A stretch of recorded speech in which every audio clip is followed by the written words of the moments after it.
Hoy vamos a tratar de entender los cambios que produjo la revolución de Eloy Alfaro y los cambios que produjo la revolución de Rafael Correa en Ecuador.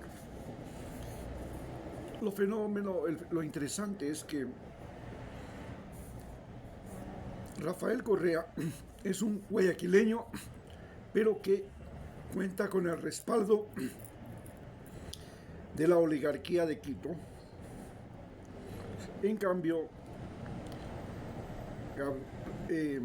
Eloy Alfaro es manabita, que cuenta con el respaldo de campesinos y pequeños propietarios de la costa.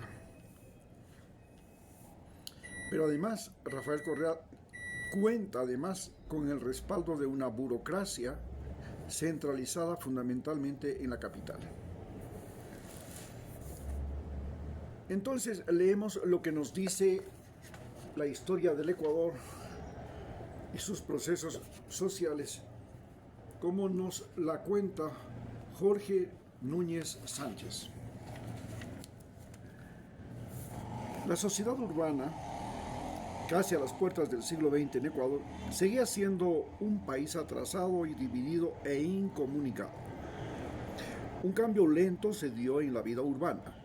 Los vínculos de comercio entre las regiones y la labor de la prensa de opinión generaron un sentimiento nacional que coexistió con los seculares sentimientos regionalistas y las afinidades partidistas. Ya sabemos que los partidos políticos y el regionalismo eran el centro mismo de la vida de Ecuador y que por culpa de ellos estuvimos a punto de ser 4 países y después un estado federal.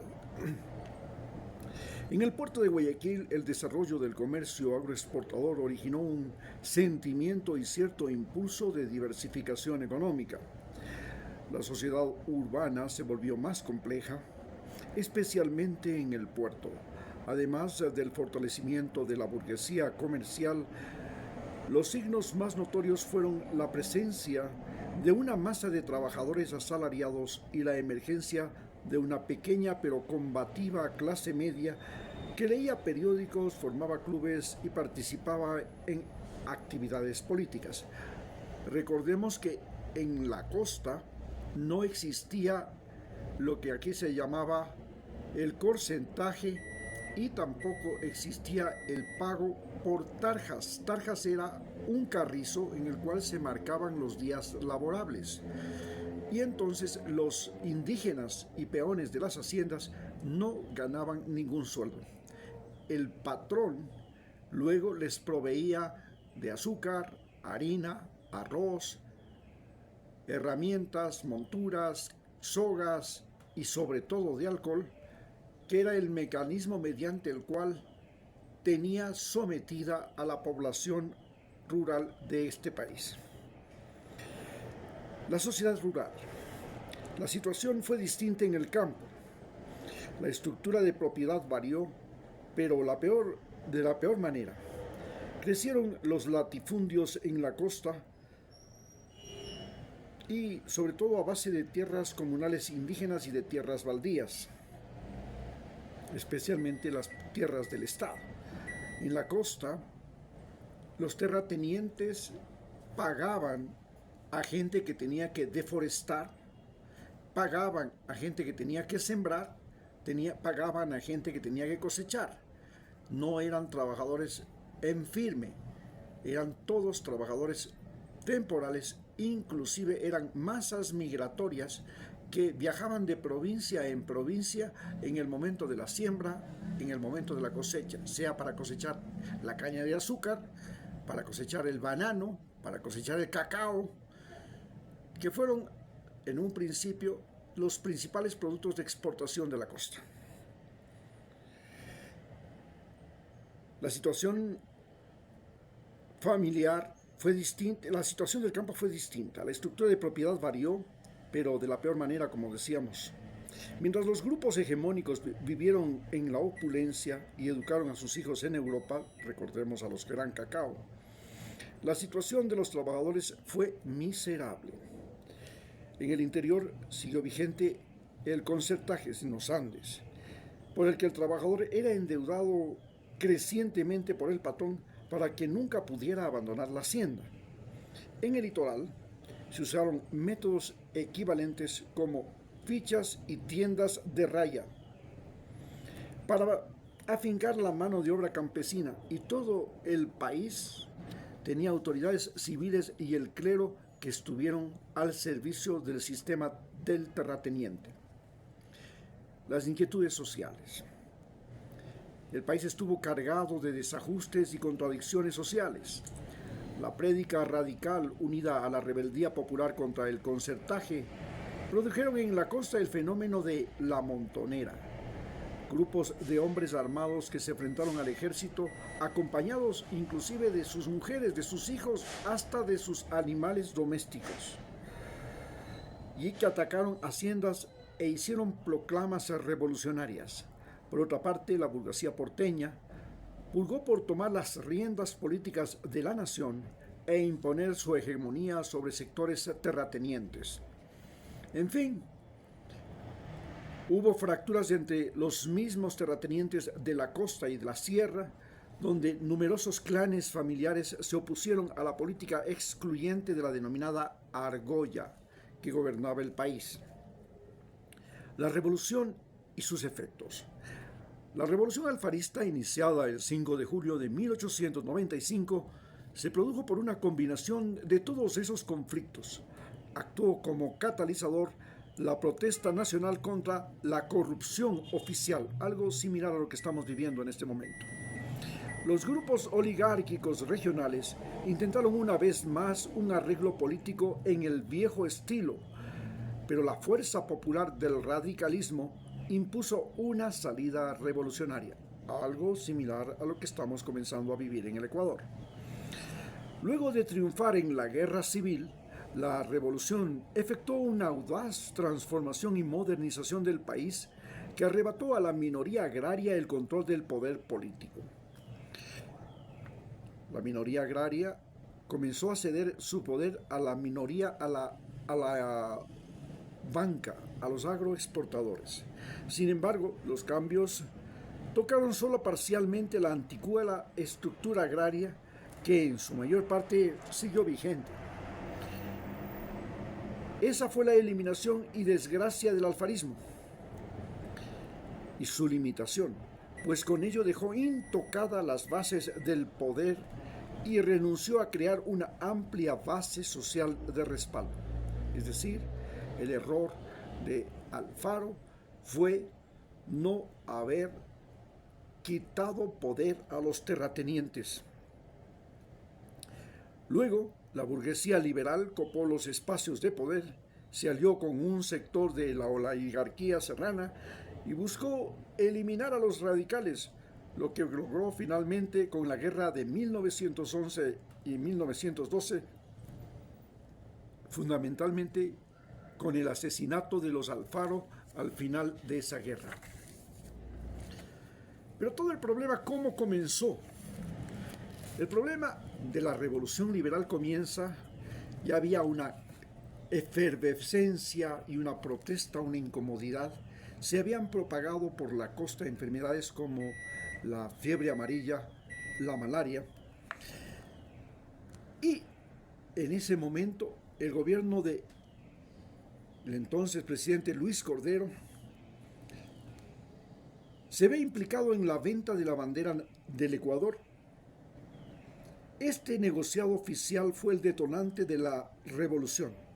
Estallaron a fines de 1894 las protestas cuando la prensa porteña denunció que el gobierno ecuatoriano alquiló la bandera nacional para Chile y que este país vendiera subrepticiamente el crucero Esmeraldas a Japón, que se encontraba en guerra con China.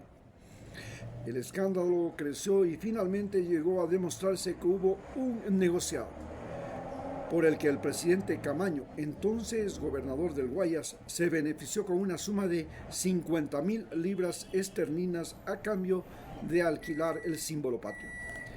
El presidente Cordero trató de encubrir a Camaño, pero finalmente fugó del país y dejó al gobernante enfrentado a una creciente indignación popular.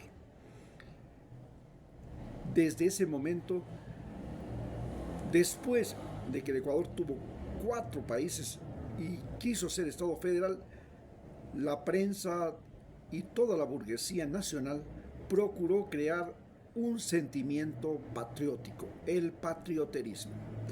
Y ese patrioterismo se vio mancillado cuando se vendió la bandera del Ecuador.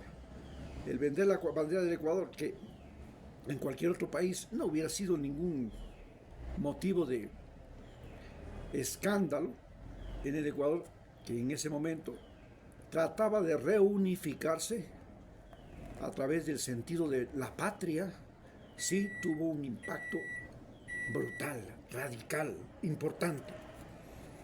El bloque revolucionario, los alzamientos en varias ciudades prepararon el pronunciamiento guayaquileño del 5 de agosto de 1890, del 5 de junio de 1895, que sintetizó la indignación nacional contra la corrupción de la argolla y aquel club de gobernantes, burócratas y ricachones del Ecuador.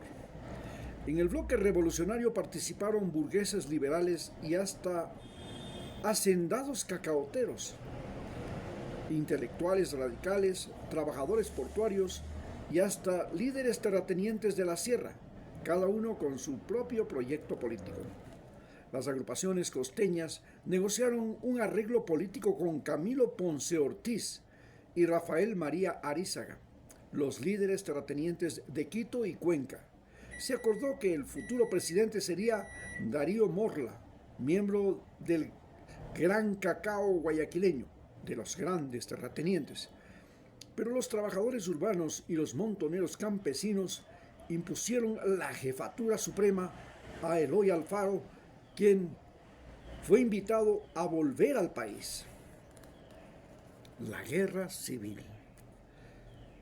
Esta posiblemente haya sido la guerra civil más sangrienta que tuvo Ecuador desde los días de su independencia en 1822.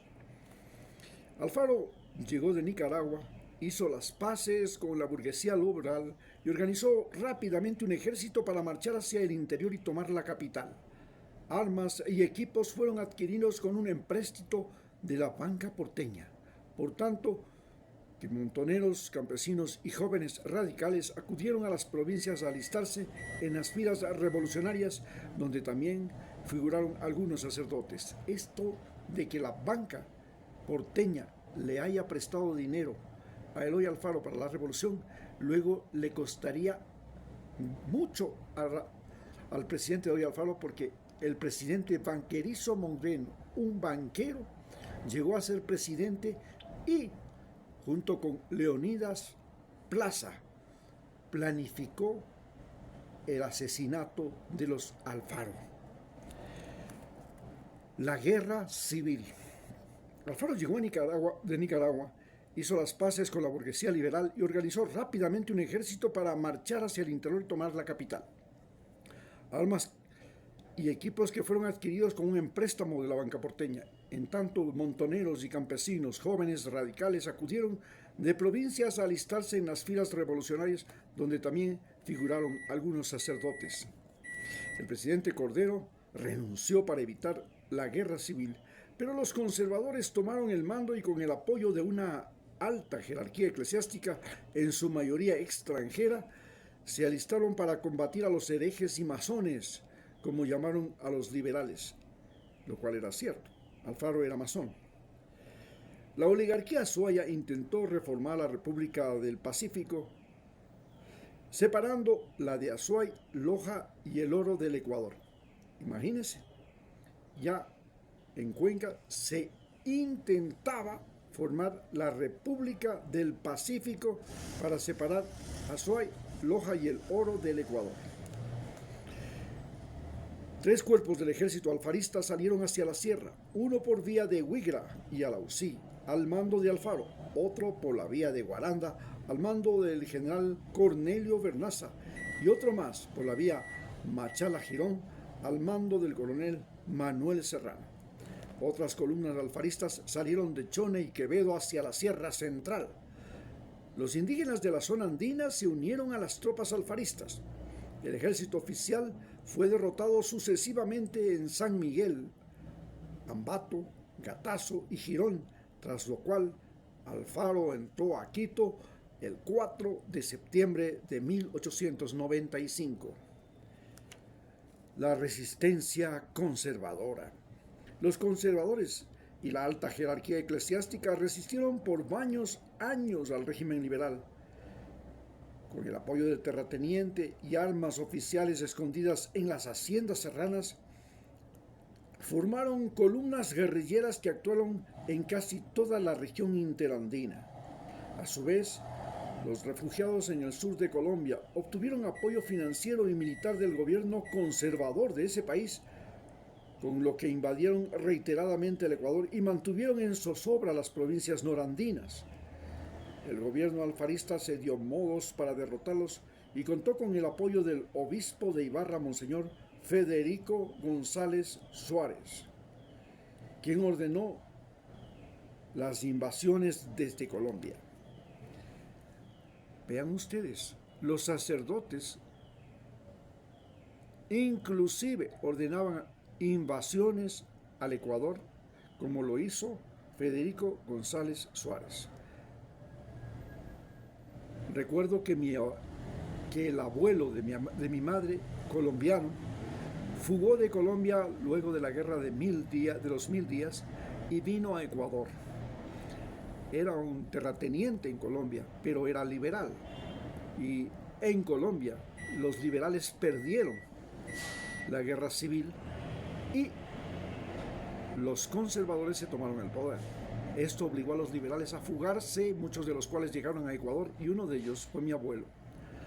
Llegó con dinero y recursos para Eloy Alfaro, y en compensación, Alfaro entregó la administración de algunas de las haciendas de Cayambe a mi abuelo, que era el hijo de aquel Rafael Hidalgo que vino desde Colombia.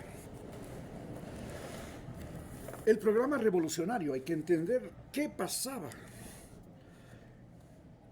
El programa revolucionario fue expuesto en el registro oficial del 3 de septiembre de 1895 e incluyó estos objetivos: la regeneración de la República, fomento al comercio y las industrias, desarrollo de las artes, protección de la ciencia, mejora y aumento de la instrucción pública, arreglo y fiscalización de las finanzas del Estado, fomento de la inmigración, respeto a la religiosidad nacional y a la religión nacional y consideración para las ajenas creencias, multiplicación de las vías de comunicación interregionales y perfeccionamiento de las instituciones militares.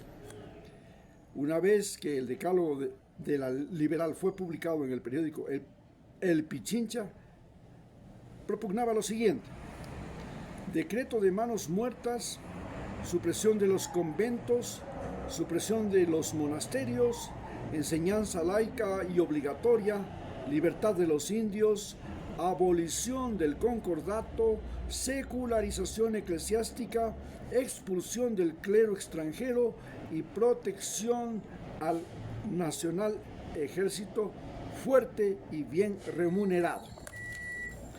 Esas fueron las claves de la propuesta de el presidente Eloy Alfaro y su revolución. ¿Qué sucedió cuando llegó al poder Rafael Correa? Rafael Correa, entonces, lo primero que hizo es tratar de liberar al Ecuador de las garras de las empresas petroleras que se habían apropiado del petróleo y el territorio ecuatoriano de la Amazonía.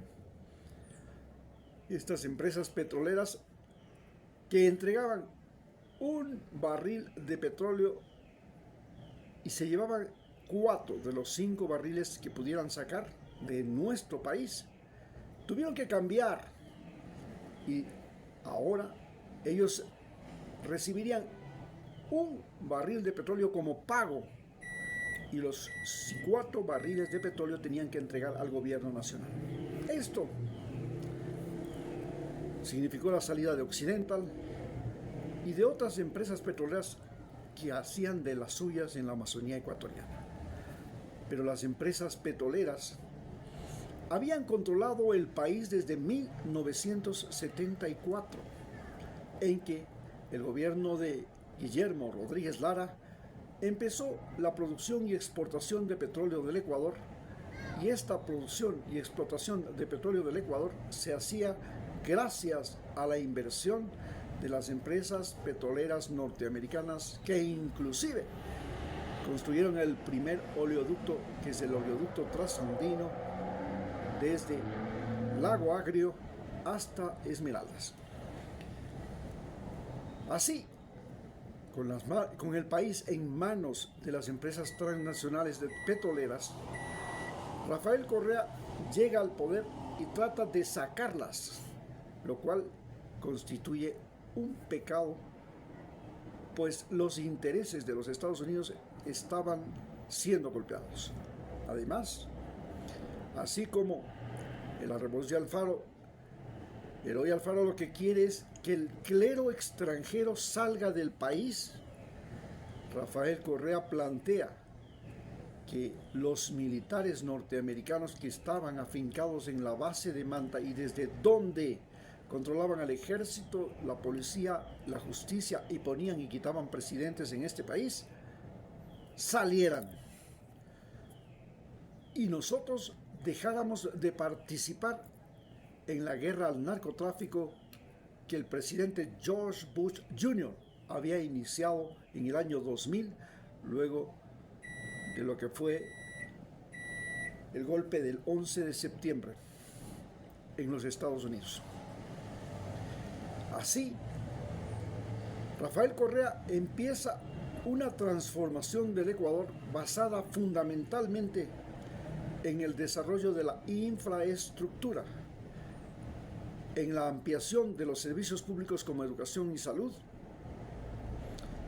en el voto frecuente de los ecuatorianos y en el mecanismo de control y regulación de los medios de comunicación, a los que enfrenta mediante sabatinas en las que rinde semanalmente informes de su actividad, los procesos y la marcha de los proyectos, y da diariamente cuentas de su gestión, semanalmente cuentas de su gestión. Esto